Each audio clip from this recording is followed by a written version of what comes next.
It's canning season and we need to get everything canned up from last year's garden. So I want to show you 5 very popular recipes right now that you can can too.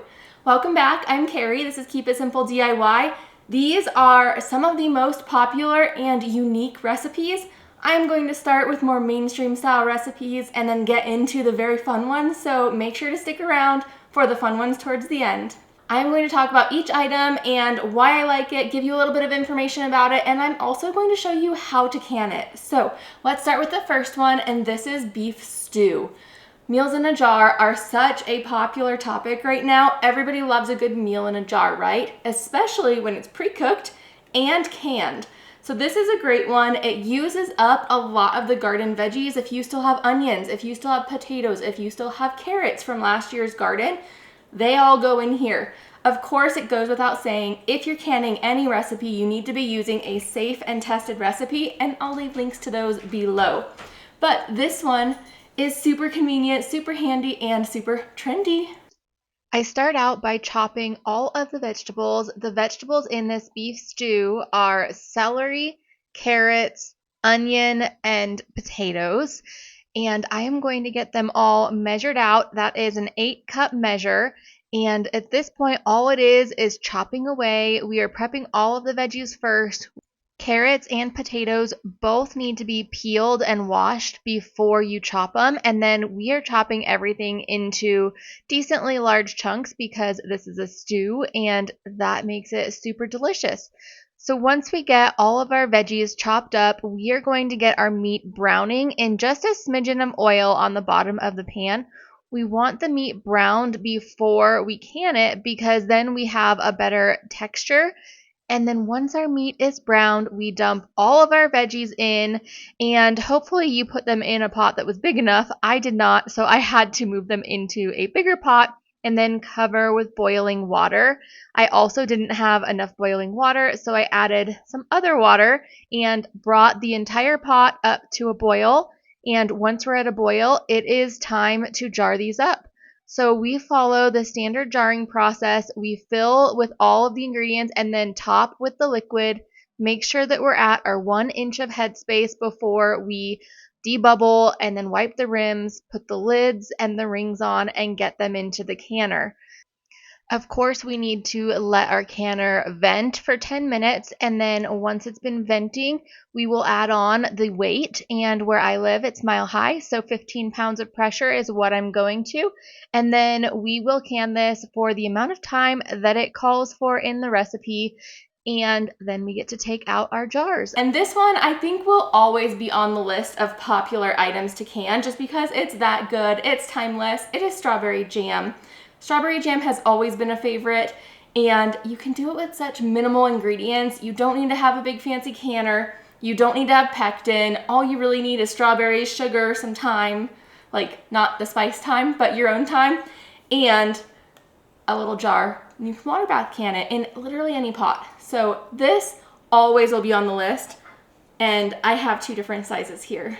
Strawberry jam can be made in a long cook method without pectin or a quick cook method with pectin. I ended up doing the long cook method, and I just got all my strawberries mashed up, and then once they were mashed, I added the sugar. We need to keep mixing and watch it until it gets to about this consistency, and then you can strain off the foam if you want to, which I will do if I do this again. Then we fill our jars to a 1/4 inch headspace and water bath can them for the correct amount of time for your altitude, and then let them sit 5 minutes before taking them out of the canner. If you're enjoying this video, I would really appreciate it if you would go give it a thumbs up, and we will continue on with the next item. Okay, next up on the list is a 2-for-1. It is salsa and salsa verde. You can these a little bit differently. There are a ton of different recipes for both of these, and so I'm going to show you how to can the salsa verde because this one's a little bit more unique. Of course, you could also freeze these. I found I really like frozen salsa and I really like canned salsa, but having canned salsa from fresh grown tomatoes or tomatillos, which I have quite a bit in my freezer still from last year that I still need to use even after making these and after making freezer salsa. These are great to just be able to pop and go, and they're not frozen. Salsa verde, salsa, always good. Tomatillo salsa starts out by preparing your tomatillos and your peppers, which you can do quite a few different ways. You can do it on a stovetop or in the broiler. I did it in the broiler, but I could have let these get way darker colored. But once they came out of the oven, I am getting them into the blender to mash them up. This recipe does call for tomatillos, green chilies, jalapenos, onions, lime juice, garlic, cumin, oregano, salt, and pepper. And you can adjust the seasonings the way that you would like, but you cannot adjust any of the other ingredients. One thing to look out for is when you're adding something like a jarred garlic, you want to make sure that there's no thickeners in your garlic, like a cornstarch. You want it to be just garlic. Otherwise, use fresh or use powdered. But once it's been boiling for the full allotted amount of time, we will get these into jars as normal. I'm using 1/2 pint jars, and I am going to get these filled to 1/2 inch of headspace. And then, of course, as always, we are going to make sure our headspace is exactly where it needs to be. We will wipe the rims, and anytime there's something sticky, I like to wipe the rims with vinegar, not just water, and usually I use vinegar. And then we will get the lids and rings on finger tight, which is a little tighter than you would think, but it's not cranking it down.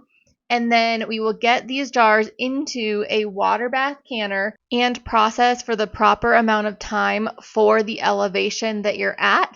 And then turn the canner off and then let it sit for about 5 minutes before taking the jars out of the canner.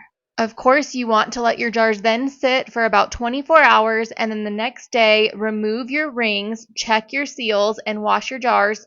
And once you verify that your jars are sealed, you can put your jars in your cabinet after labeling them, and if they haven't sealed, get them in the fridge to use them in the next few days. Okay, are you excited? We are to the 2 most fun items that you'll ever can. These are so unique and so fun. This one is onion jam. I have 2 different sizes because one is for if I'm just opening a jar to use it, and one's for if I'm using it in something. So what does that mean? You guys, I like to put this in my bread. Like literally when I'm making the bread, I put it in with the water and it flavors the bread and I get an onion bread. It is so good. You can use that to make like grilled ham and cheese. You could also use regular bread, spread some onion jam on it to make a grilled ham and cheese, and oh my gosh, if you haven't tried it, you are missing out. The first time I tried onion jam was actually from a restaurant that was delivering sandwiches to a place that I worked, and I was blown away by how good it was that I had to make it myself. So onion jam is one of those that isn't so known about, but as soon as you know about it, you are going to be wanting to make this all the time. On top of anything, you guys, you can also put this in as like a marinade for any meat. I've put this right over chicken and baked it before. Delicious. You could do that with beef.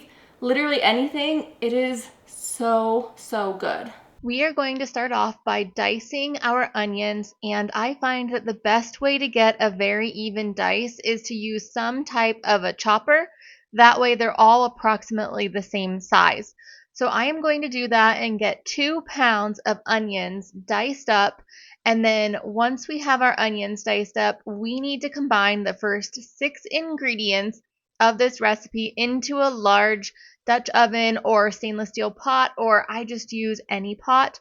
The first 6 items are, of course, our onions, the balsamic vinegar, maple syrup, salt, white pepper, and a bay leaf. I like to also get my apple juice, my pectin, and my sugar measured out before I continue on, just to make sure that I have it done correctly because I do not want to mess up the recipe.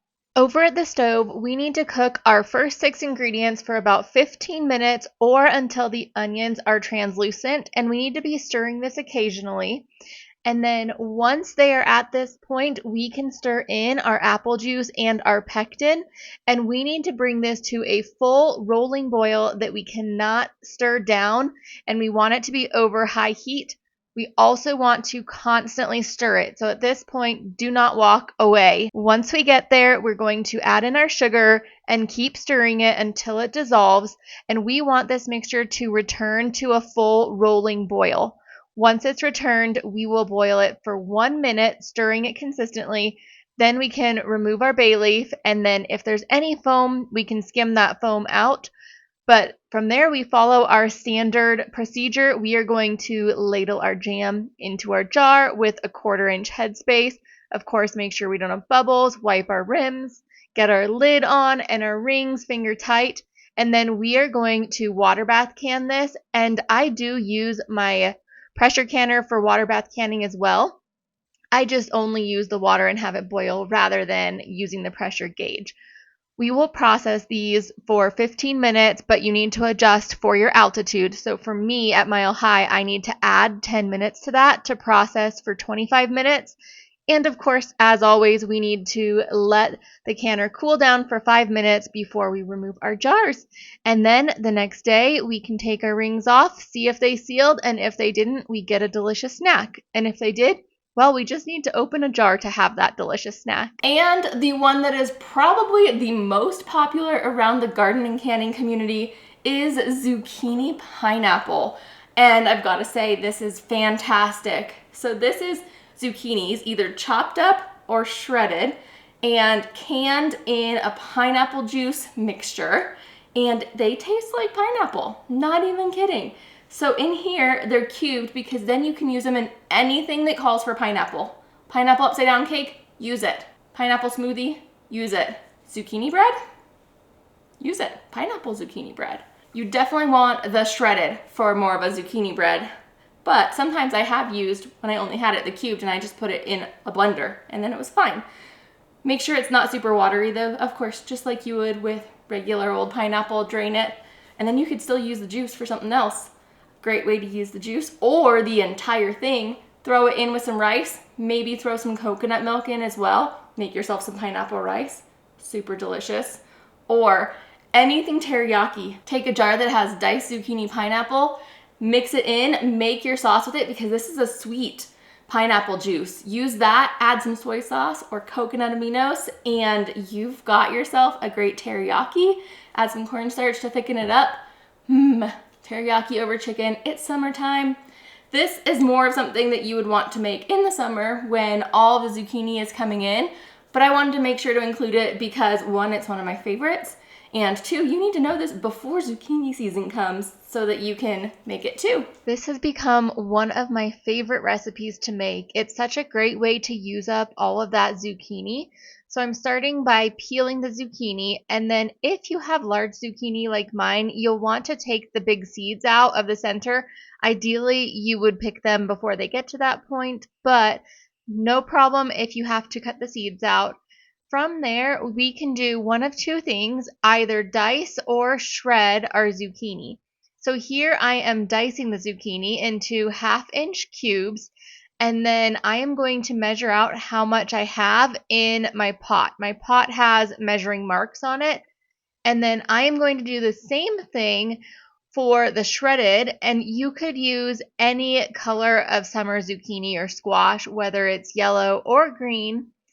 And for these shredded ones, I decided instead of shredding by hand, I was going to use the shredding setting of my food processor. It's really a blender, but it does both. And that made that so quick and easy. Then it's time to get everything mixed together. It's lemon juice and sugar, and then the main star, which is the canned pineapple juice. All of this gets stirred together, and then we let it simmer for 20 minutes. And once it's simmered for 20 minutes, we start by jarring up our ingredients just like we normally would. I'm going to do this for both the cubed and the shredded zucchini. We need to fill these jars to a 1/2 inch headspace, and then of course debubble and verify our headspace. And you can always add or remove to get to the right amount of headspace. Headspace is super important, so we don't want to miss that step. Now this has a lot of sugar, so I'm using vinegar to clean off the top so it's not sticky. And of course I am getting the lids and rings on, rings finger tight, and then I will get them in the canner and 1/2 pints or pints process for 15, 20, or 25 minutes depending on what your elevation is. So for me, it is 20 minutes. And I am going to process both my shredded and my cubed zucchini at the same time because it's the same product, just a little different looking. And once it's in the canner, of course, we're just going to let it come up to a rolling boil before we start our timer for that 20 minutes. And then once those 20 minutes for me, or 15 or 25, depending on where you live, are up, I will let the canner just sit with the temperature off for about 5 minutes just to cool down slightly. And then I will take the jars out, and I let everything cool in the canner a bit before taking it out, because I don't want any siphoning, which is the insides of the jars coming onto the outside of the jars. So here is the final product of all of these all together. They are beautiful. I made a ton of them, probably more than I need, but I was just so obsessed that I needed to make a full batch twice, one in each shape. So there you have it. So there we have it. These are 5 very popular canning recipes, especially right now when it comes to the latter 2. Some of them are just oldies but goodies. Have you made any of these before? And if so, what were your thoughts on them? And do you have any others that you would add to this list? Let me know down below. If you enjoyed this video, please give it a thumbs up. If you're new here and you haven't yet, please subscribe. I'd love to see you. And I will see you next time. Bye-bye.